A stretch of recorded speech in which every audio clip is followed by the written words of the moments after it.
হে কি করছো এত রাতে? কি সব ধোয়া ফোয়া বের করে দিচ্ছ? কি রান্না করছো এটা? রান্না করছি দেখো না। কি রান্না হচ্ছে এটা? শীতের রাত, এটা হচ্ছে হাঁসের মাংস রান্না করছি দেখো। তো তো ইচ্ছা করলো একটু উনুনে খাওয়ার জন্য, অনেকদিন উনুনে রান্না হয় না মাংস, তাই জন্য। হাঁসের মাংস তো মনে হচ্ছে তো হাঁস নদীতে সাঁতার কাটছে। হ্যাঁ, অনেকটা জল দিয়ে ফোটাচ্ছি, জল দিয়ে ফোটালে নাকি টেস্ট হয়, মা বলে বেশি ঝোল দিয়ে ফোটালে নাকি মাংসের টেস্ট অন্যরকম হয়।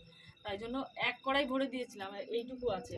আর শীতের রাত তো তাই জন্য বাইরে বসে বসে রান্না করছি। এখন ধোয়া হচ্ছে তো। যদিও 10টা বেজে গেছে, একটু লেটই হয়ে গেল। এই ধোয়া হচ্ছে তো, কি জাল জ্বলছে না তো নাকি? হ্যাঁ দেখি। জ্বলছে, নতুন উনুন দেখো, এই উনুনটা মা বানিয়েছে অন্য সময়।